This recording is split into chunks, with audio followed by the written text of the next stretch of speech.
edition of the Mindset Game podcast, and I'm your host, James Roberts. Before we get started with this week's show, first off, let me take this opportunity to welcome back the regular listeners. And if this is your first time listening to the show, I hope you enjoy this episode and decide to subscribe to the show. And on today's show, I've got Dr. Lori Shemek. Lori is well-known as a pioneer in creating global awareness of low-level inflammation and how it is responsible for and the core cause of most illnesses, diseases, faster aging and weight gain. She has also been sending out the message about inflammation long before it became a buzzword. Dr. Lori has uncovered the pathway to the core cause of weight, inflamed cells that not only promote unwanted weight gain and belly fat, but poor health as well. Lori Shemek is a nutrition and weight loss expert and a best-selling author and specialist in weight loss resistance. And her book is titled To Fight FATflamation. So welcome onto the show, Lori. Well, thank you so much. So nice to be here with you finally, James. Well, we got there in the end. We did. And some of that was a right mouthful for me. You did great. You absolutely did great. Yeah. So before we delve into today's topic, Lori, what was kind of the catalyst in the first place for you wanting to become a nutritionist? Well, when it really started when I was a young girl, because I've always been into health, and my mom was a nurse, but she was very sick too. So seeing her suffer, combined with my really curiosity, and I just couldn't get enough of, health and nutrition and all of that, even as a little girl. But I remember as a little girl walking into my mother's dark room and seeing her laying there suffering. And, it showed me, even as a young child, that she could make different choices in her life, right? So I watched her health degrade, and she continued to make poor choices, even though she had all of these health conditions. And she was very overweight. She was almost obese. She smoked a pack and a half of cigarettes a day. She had a very poor diet, of which I was a part of. I can't believe I'm still alive with how terrible I ate as a child. But we made it through, and my mom unfortunately didn't. So you think about she was also a single mother with 3 young children. I was the oldest. She had no husband, no support, no financial support. So you just add on the stress, the chronic stress with her health conditions and her lifestyle choices. And so she died at a very young age, at the age of 36. And she left behind 3 young children with nowhere to go. And so it was really at her memorial service where I decided that I wanted to help other people. And I knew that my mother felt like this was her lot in life. This was it for her, that, she didn't matter what she did, it wasn't going to change anything. And which was not true. Okay. So I went into the helping profession. I became a family counselor, and I did that for a while, all the while still keeping my passion for health alive. And so I did nutritional consults on the side for people and family friends and things like that. And eventually I decided, right about the time where I was changing my clients' grocery list, okay, they would tell me what they're buying, and I'm like, no, we're going to do something different. So I'd have them buy different food. I did a workup for them in terms of their diet and what they can do, and it changed their lives. It really did. It changed how they looked at the world. It changed their children, because their children were eating healthier. And it just showed me the crucial importance and power of how much food impacts every aspect of our lives, our mental health as well. So I decided to combine my background in psychology I went back to school and became a nutritionist and combined the two of them together. And here I am. And I started my own practice doing this. And Lori, in terms of like inflammation, do you think, and maybe it comes back to your upbringing as well, do you think it comes down to people's knowledge of what actually causes inflammation? Because people are generally associate it with being maybe not so much probably their diet, but more so their lifestyle choices. Yeah, I think that's a good question. I think it's everything. I think that what happens is a lot of people believe that what they're doing is healthy, right? A lot of people think that if they're not eating well, that they'll just go work out and that'll, nip it in the bud. That'll take care of it. And when in fact, it doesn't really help at all. Okay, so people are buying certain foods thinking that they're healthy. And when in fact, they're creating low-level inflammation in the body. And I mean, I could just give you numerous examples of that, but I believe that education, when people have knowledge, as they say, it is power. And, once you have that knowledge, it builds upon itself. And then you start to make lifestyle changes. Little shifts, little micro steps, really make, in the end, a huge difference in the quality of your life, your health, and the way you think, and more. And obviously, as people have got more knowledgeable, or it's become more commonplace in, say, the larger media, we've got more understanding of, say, the likes of antioxidants. It's another anti-inflammatory one. Omega-3, but obviously that is only the tip of the iceberg. But what would it come down to? And obviously your book, FATflamation, probably brings it up a lot. What would it come down to for people to be able to, it's probably impossible to eliminate inflammation completely, because if you're you don't want to either. You don't want to eliminate it completely. Right. So that's a good point. Yeah. But why do you think that it has become probably more commonplace that people want to kind of do something about improving it, so to speak? I believe it's because there's more education out there. We have greater access to so much information on the internet, and unfortunately a lot of that can be really poor information. But by and large, we have, at the drop of a hat, we've got inflammation. We have information at our fingertips.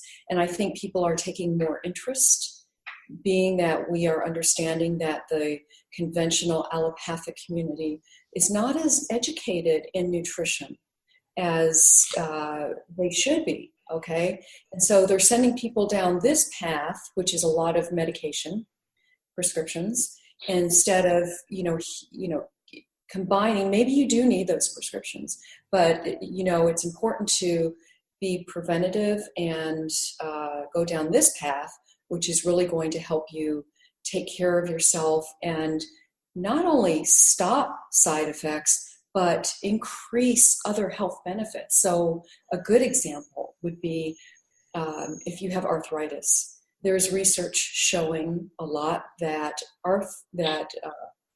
knee pain, joint pain is mitigated and is just as powerful with turmeric, or the active component curcumin, which is in turmeric, as like Advil or Motrin. I don't know if you have that in England, but those are two, ibuprofen. You have ibuprofen, yeah. Right? Yeah. So turmeric is just as powerful in research as curcumin is, which is, again, that active component in turmeric. And that's incredible, because that means you're not only reducing the pain and healing the joint, but you're also getting other benefits too as well. Like if you have a belly, it's going to help shrink the fat cells within the belly, and the belly fat is your most inflammatory fat, and it's reducing inflammation, cellular inflammation throughout the body as well. brain, it's promoting brain health. The list is really a long one with turmeric. So that's an example of going down that one path that I believe is the best path to go. So, yeah. But then, in terms of like medication, and we talk about ibuprofen, it's more of a short-term fix. It's pain, and how do they term this? It's pain. It's not really pain relief, but it's kind of it's blocking it out. Whereas if you do it naturally and use products that are out there, it's more of I wouldn't even put it down to chronic, but it's more likely to aid you to not get rid of the pain, but you're going to not have the pain for a prolonged period of time. Whereas medication, its sole purpose is to kind of trick your brain to thinking that the pain is gone. Right. Yeah. Are you saying that the pain will aid you, or the medication will aid you? Well, the medication will aid you to probably not think about it. Whereas if you did it naturally, it is going to reduce the inflammation and thus the pain will subside. Right. And, and with, say, ibuprofen, that is definitely an outcome as well. That you're reducing the pain load as well. But in terms of longevity and anti-aging, the turmeric is going to also help reduce depression and stress.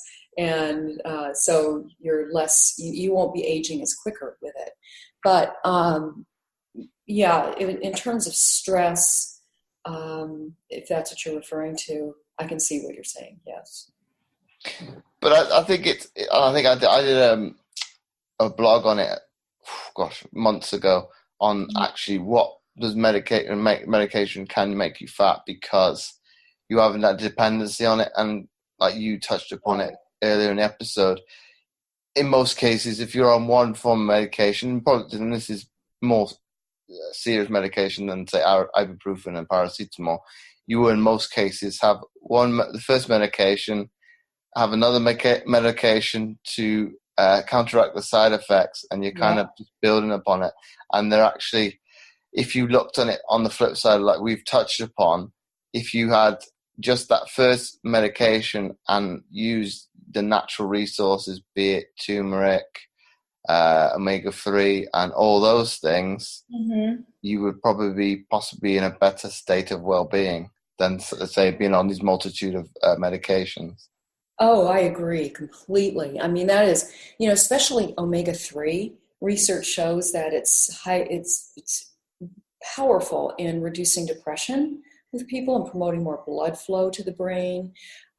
It's like if you're having memory problems, I highly recommend omega-3 fatty acids in the most potent form, which is the fish oil form.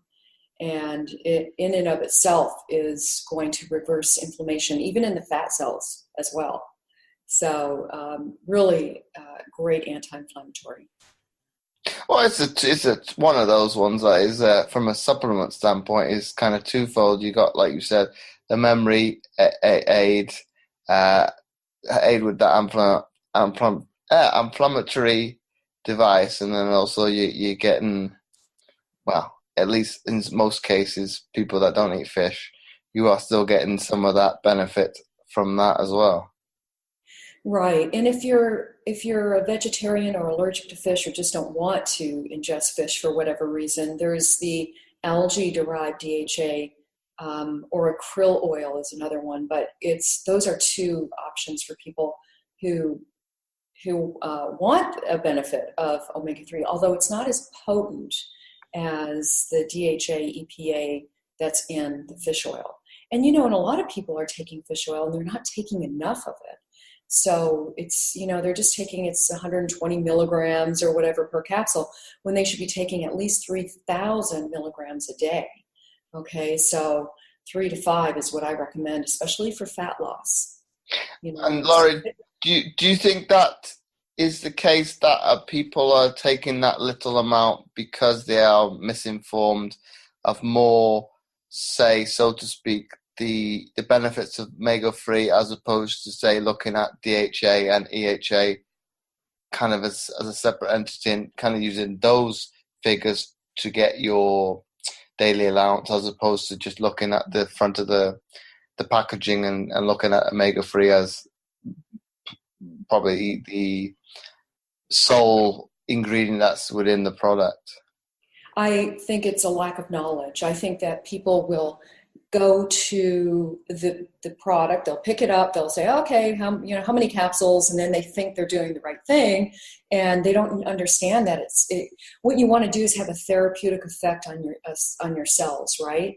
And so when you do that, it reverses cellular inflammation, and the most potent form that I can think of outside of trying to think of what else will do that as effectively. I really, at this point, can't think of one. But that is going to do that if you take the right amount. And so, you have to check with your doctor, because fish oil will thin the blood. And if you're taking any medications, then you want to make sure there's no negative interactions. But for most people, 3,000 to 5,000 milligrams is excellent. And if you look at EPA, DHA, right now the research is showing DHA to be the active component, if you will, in terms of weight loss, EPA for brain health. So either way, you're good to go. There's always a great ratio, already there for you. But that really brings me back to what we discussed early on, which was, the importance of knowledge. Because there are a lot of health experts touting they're just touting that you should take fish oil as an anti-inflammatory, and they don't tell you how much and why it's important. But do you think that they have, and this is maybe a generalization a little bit, they have an end goal that is why they're saying just to have this, because they have a stake in possibly that company? Or do you think that's maybe a bit harsh? I think that might be too, because if they're saying take our product, and they're not, telling you, I would think that they would want to tell you to take that much, because that means you're going to be taking more of their product, but they may not know too. That's why I say there's a lot of bad information out there. Poor quality information is probably a better word, and bad. But it's so, low-level inflammation, like I mentioned earlier, inflammation is important. We need it. There's inflammation called acute inflammation. Our bodies need it to heal. It's like, I always call it loud inflammation, because we know it's there, right? It hurts. You being an athlete, you know very well what acute inflammation is. And it's, that sprained ankle, that stubbed toe, that terrible sunburn or head cold or whatever. That's acute inflammation, and we need it. It's necessary. Without it, we wouldn't be alive. It helps us heal. We'd be sitting ducks, really. So if you take like a cut on the finger, so when you cut your finger, an enormous amount of inflammatory molecules are released, and soldiers, if you will, rush to the site of the wound. They repair the wound heals, the inflammation goes away, the soldiers go away, and all is well, right? Inflammation's gone. But there's another type of inflammation, and I refer to it as low-level or silent inflammation. It promotes just a trickle of inflammatory molecules compared with acute inflammation, which is an enormous amount. And you would think, well, this is better, right? It's just a trickle. But it isn't, because it never goes away. It stays there, and it's with you. It's lurking there 24/7, and it's kind of like having a sore on the inside of your body that never heals, is what it's like. So that low-level inflammation is the core cause of most illness, disease, faster aging, and weight gain, all right? Diseases like Alzheimer's disease, cancer, osteoporosis, heart disease, obesity, these are all inflammatory. The core cause, the core foundational cause is inflammation. So, that's why it's so important for us to really take care of that low-level inflammation, and why I find it the most important health step that one person can do in their life. But Laurie, how do you kind of inhibit some of those diseases? Because some of them, okay, Alzheimer's, dementia is, and I've done some little bit of research in terms of that. Obviously, products like omega-3 are going to inhibit that to some degree. You could say in some cases you're still likely to get that disease anyway, but if you can reduce the effect of it to some degree, you'd probably be better off, and it's probably easier on the family as a whole. But what are some of the other factors, or not factors, but kind of things people could put in place to kind of counteract that information you were talking about? Well, okay, so let's take, you're referring to our genetic Mm-hmm. vulnerability to some diseases like Alzheimer's, right? But they're showing now, like, for example, Alzheimer's, that the research is that Alzheimer's may be an insulin resistance of the brain, that they're referring to it now as type 3 diabetes. And, I don't know if you knew, but our president decades ago, President Reagan, used to have he loved Jelly Belly candy, which are these little tiny candies, chewy candies, on his desk. He ate an enormous amount of them every day. And I always think about him when it comes to Alzheimer's, because there you go, all that sugar he was ingesting, right? And if you have that genetic predisposition, then you're creating inflammation in the body. And so what they're saying is that this may be an inflammatory lifestyle condition related to sugar, okay? And sugar doesn't mean just a sweet, it also means carbohydrate, refined carbohydrate intake, excess carbohydrate intake. So that we're just now on the cusp of this, but to me, it's powerful information if you want to prevent Alzheimer's and really stop all inflammatory ill health. But could we not argue that it's going to be more and more problematic with obviously the Western diet being heavily concentrated with refined carbohydrates? Is the situation only going to get worse, even though we do have that knowledge to say, well, this is what you need to be eating, and this is what technically is bad for you? That's a really great point, and you're absolutely right on, because people don't want to hear that their favorite foods, their yummy foods, delicious foods, are causing these, part of the inflammatory process of, these diseases. And, but yes, I agree with you completely. I think it's going to get worse before it gets better. But going back to what we talked about earlier, I think that the more knowledge that comes out, the more people are going to be aware and take steps to help themselves. Now, I was just reading research today showing that people are drinking less sugar-laden sodas. And even though in some communities it still stands at the same rate, but overall people are reducing their intake of them, which is unbelievable. I'm so happy to hear that. So all of the preaching that I've been doing and others have been, across the universe, is starting to pay off because people are paying attention. Oh, but you could argue with people. Obviously, to drink more water, you might as well drink it because you are paying for it anyway. Right? It's so true. That's a good point. It is very true. Yeah. And Water is very important. Yeah. well, that's another one to help with inflammation, because people might think, well, why do I need to drink water? Okay, I think there's that conflict in certain circumstances where people don't want to drink more water, but they don't think outside the box in terms of tea, coffee, things like that. You don't just purely have to drink water. As long as you don't have sugar in it, it's still right. Bear in mind that the kidneys still have to filter out compounds from the tea and the coffee, right? So ideally, it's great if you can drink pure water. I mean, that's the ideal situation. But if you're like my grandmother, she would not drink water. I mean, I can't believe she died at a young age. She died at the age of 79. But she mean, I believe part of it was the fact that she was so dehydrated, would not touch water. She would drink juice, which is like drinking sugar, essentially. And, it's just some people are like that. It's so if you can drink water, make it your go-to.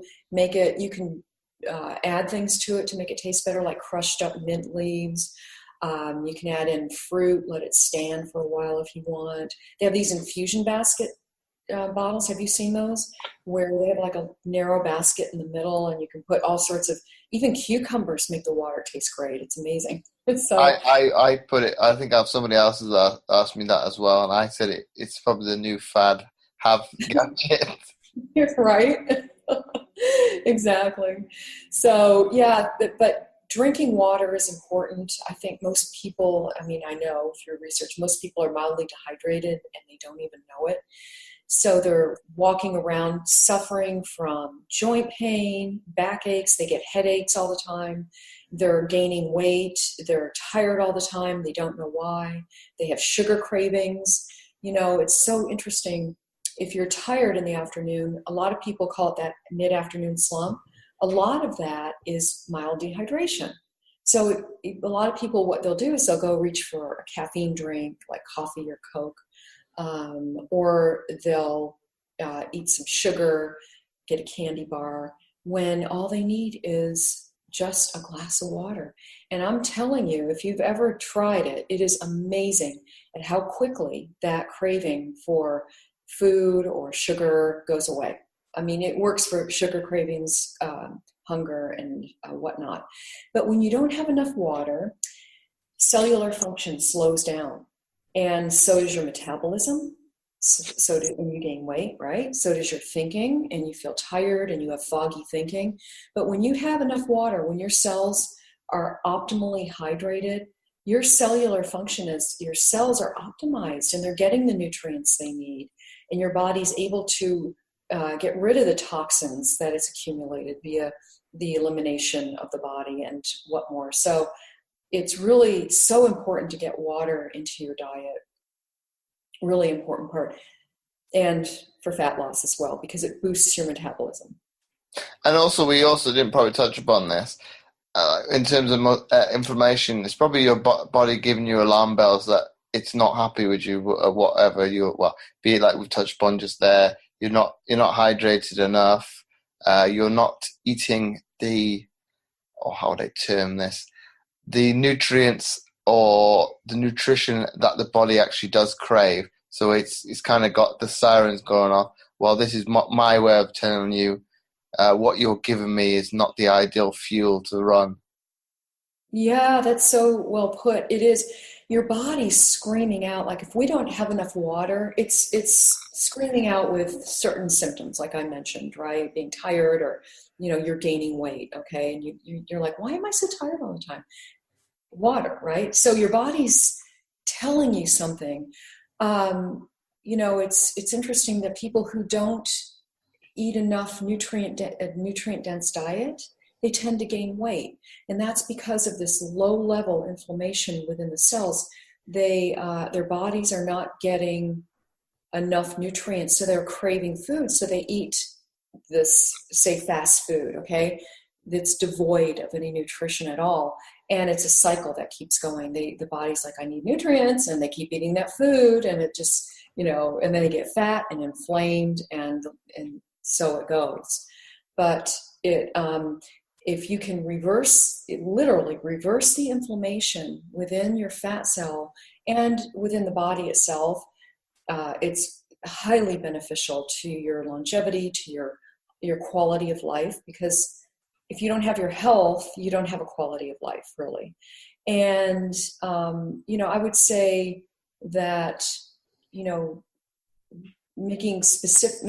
if you're overweight, making a specific attempt to adding, particular foods to your diet, like turmeric, that really shrinks belly fat cells, and blueberries and other foods that will promote weight loss. And a lot of people think that when they lose weight that they're losing fat cells, or just, but they're really shrinking the fat cell. The fat cell is releasing stored fat the way it's supposed to, as opposed to storing it and not letting it go. A healthy fat cell releases fat to be used for energy in the cell. But when you eat the right foods, specific foods, if you're wanting to lose weight, then that helps greatly. It helps shrink the body. But I'll ask you this question, Lori, now. Obviously, and this is probably a weird one, food that's bad for you is obviously cheaper in the store. We've become a society that wants to gain more knowledge about our health. So why doesn't the governments in the world make make food that is better for us cheaper, and then maybe put a cap on food that's poorer nutritionally? Because they're really not looking out for your well-being, okay? They're really not. And unfortunately, there's only so much that, like here in the States, that they can do, the FDA can do, which is a joke anyway, what they do. I mean, it really is. The food manufacturers are allowed to get by with sneaking sugars in there, having different names for sugars that many people don't know about. I don't know, is that the same as... It's the same in Europe. Yeah, and people are ingesting an enormous amount of sugar, which, as I mentioned, is really inflammatory, and they don't even know it. Like here in the States, 2 slices of whole wheat bread, right, healthy, which is, you call wholemeal, brown bread, whole, can raise your blood sugar as much as 2 tablespoons of sugar, and that's staggering. That is an enormous amount. Yogurts here. I don't believe in Europe they're this way, but in the United States, yogurts contain 25 grams of sugar. All right, that's a lot of sugar. That's as much as a candy bar. And see, people think that they're being healthy by eating these foods. They think they're getting the high fiber in the bread, and the nutrients, etc. And the yogurt's really great for them. It's a probiotic food. It's feeding the bad bacteria within the gut, which I write about in my book as well. And obviously you talked about bread there. Do you think that they add the sugar because obviously there's other ingredients that the supplement would be vitamins and minerals? Got it out there in the end. Do you think they add the sugar component and the salt because the product is not... It could be twofold now, the answer, because people have become so accustomed to having sugar and that sugar taste and obviously that addiction that comes with it, but then also the product doesn't taste very good. Yes, I agree completely. The people are unknowingly addicted to sugar because in the United States, the food manufacturers add sugar to almost every product out there that's packaged and processed, right? So ketchup has sugar, salad dressing has sugar, whole wheat bread, yogurt, mayonnaise has sugar. I mean, you name it. Anything, chicken broth, if you can believe that, has sugar in it. And so people are ingesting, the average American ingests 156 pounds of sugar a year, okay? That's 27 teaspoons a day. And I don't know what the measurement is in the UK for 27 teaspoons, but believe me, it's an enormous amount. It's eating 27 spoons of sugar. White granulated sugar is what it's like. And then the maximum 4 to 8 you're supposed to have. Right, exactly. And I personally recommend people do not add sugar to their diet, okay? Get it naturally from fruit and from the carbohydrates that you ingest. That's what I do. I get sugar. I stopped eating sugar a long time ago. I was addicted to sugar. And once I got off, it was like, oh, yay. I don't have to think about sugar anymore. I'm done with it, And I was really young when I did it, but it can be done. It can be done easily. I have a YouTube video out there. It's called the Sugar Freedom Trifecta. That is so easy to implement. It gives you a couple supplements to take, how your plate should look to get off the sugar, and just a few other little action steps, and you're good to go. You don't need a book on it. You don't need a class on it. You just need to do it. And once you do, you'll see when you taste these foods, like the bread I was talking about or the yogurt, they taste horribly sugary, too much sugar, and it's sickeningly sweet. So you're resetting your taste buds as well for the way they're supposed to be, the way sugar, we shouldn't be eating that kind of sugar, that amount of sweetness. And I think you raised a good point there in terms of people's knowledge and obviously understanding of what sugar can constitute in terms of its language that it's being used. And I think I've opened up kids' eyes in terms of products they're drinking. I think it was just yesterday, he was showing me this bottle of whatever it was, I think Coke or something, and it had packaging, obviously no added sugar. I was like, yeah, that's all well and good. It's saying on the front, I'll show you that it will have an ingredient that is sugar in it. And I think it was a sweetener, I think a sucralose, and it wasn't aspartame, but the other one, and I can't think what the name of it is. So I was like, well, there you go, there's sugar for you. It's not technically a sugar, but they've still added it in. Yep, they sure have, and a chemical one at that. And, and a lot of times people think, well, I'll just have sugar-free and artificial sweetener like a diet soda or whatever. And, it's well known now through research that artificial sweeteners cause hunger, they cause cravings, and weight gain, okay? Because you're priming the brain for the fact that it thinks you're eating something really sweet. So it bumps that fat storage hormone insulin up. Okay, it triggers it. And that fat storage hormone insulin also likes to keep fat there. And so it's not a good thing to have diet soda as well. I don't know. I know a lot of people in the United States that are overweight drink diet soda. You'll see them with a big fat hamburger and a diet soda. And it just because they think, oh, well, there's one thing that is good. I can do this. I can, the calories, but it's not about the calories. It's really about the quality of the food that matters most, because the body metabolizes 100-calorie candy bar vastly different than 100 calories of broccoli, right? I mean, that makes sense. But a lot of people don't stop to think about that because, they focus so much on the calories. 100 calories, that's the first thing they'll look at. Well, how many calories does it have? When it should be what the ingredients are, more than the calories.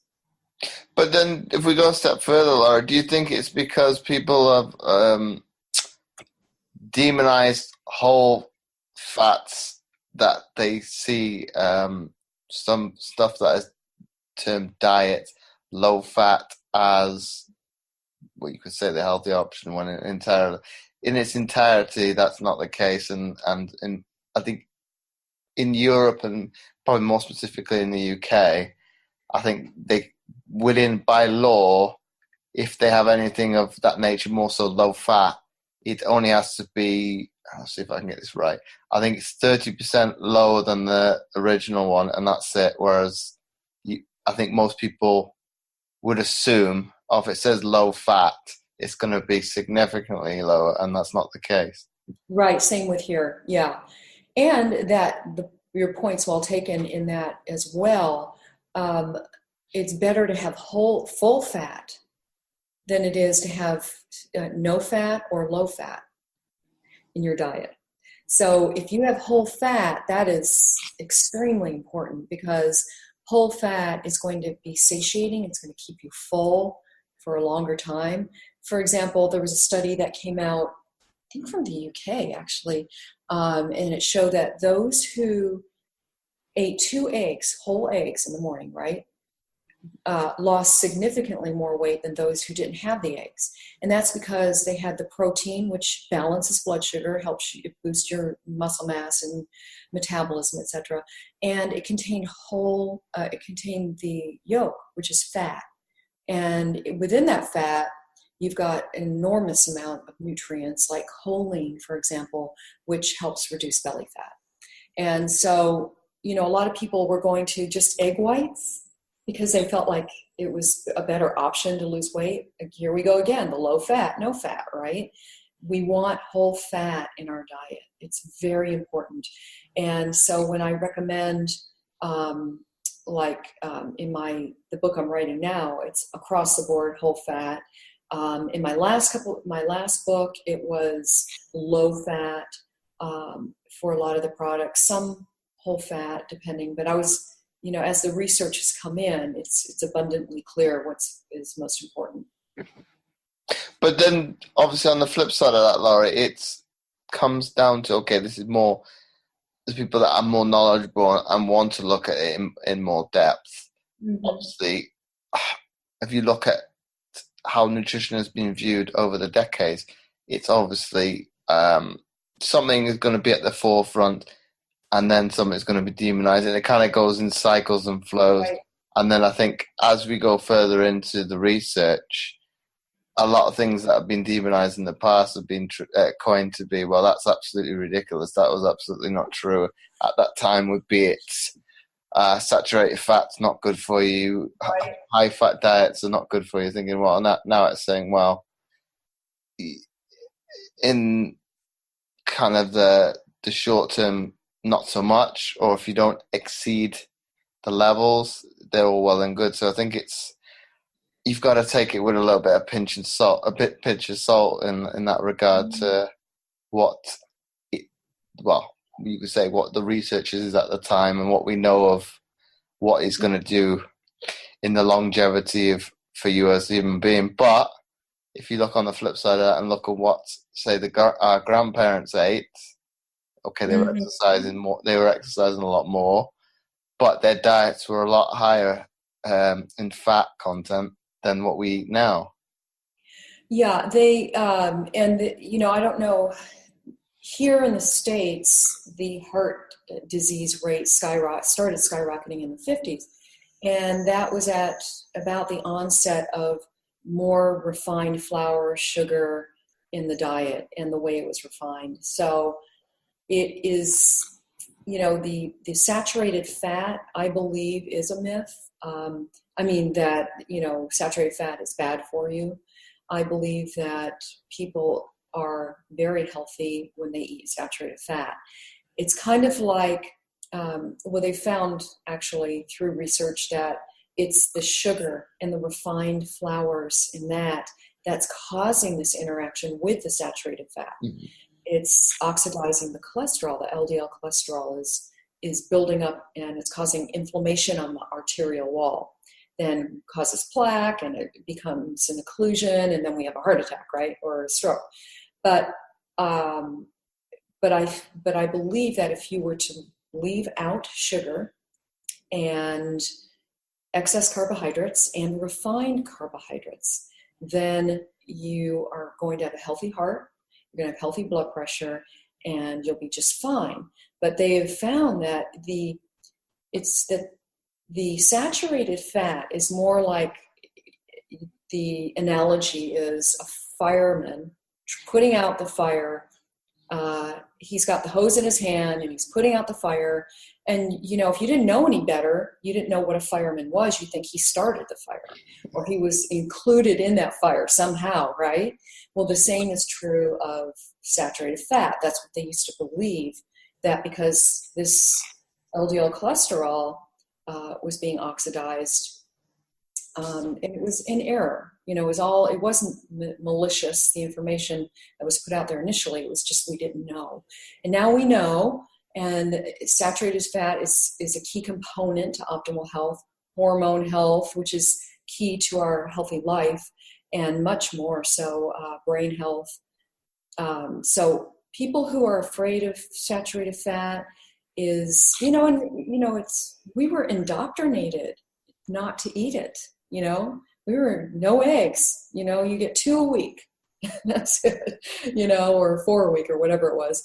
And now they're saying have 2 eggs a day.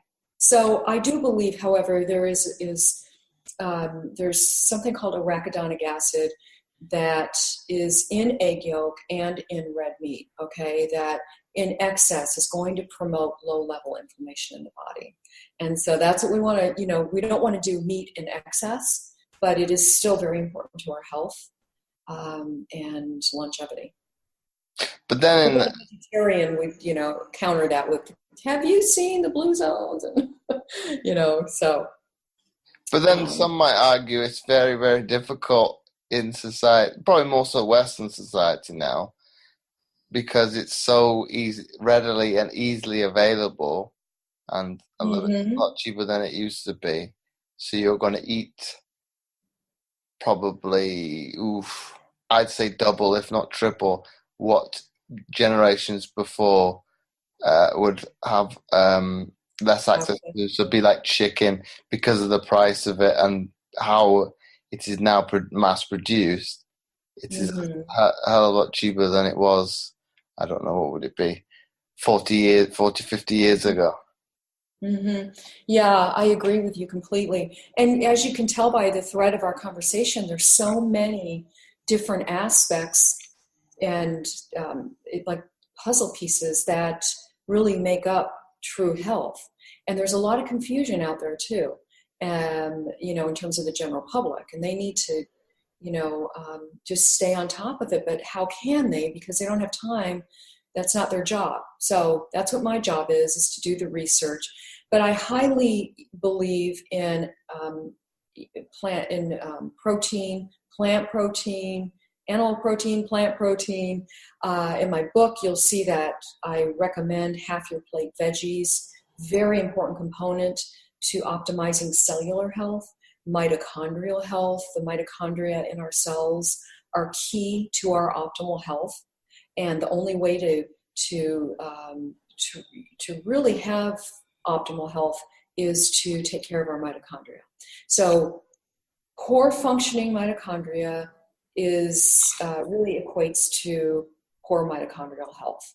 And when you eat a diet that's high in polyphenols, you get enough sleep, you don't use the computer before you go to bed, so you get quality sleep, you drink enough water, and you do all these little hacks that increase your mitochondrial health, you're going to be a healthy person. And that's what I firmly believe, that our sole source of our longevity and our optimized health are really to focus on the mitochondrial health, which really is about inflammation in the end.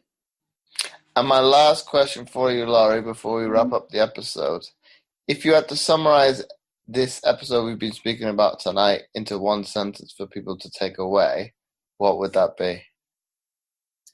I would say to really take action on reducing the inflammation in your body through your diet to start.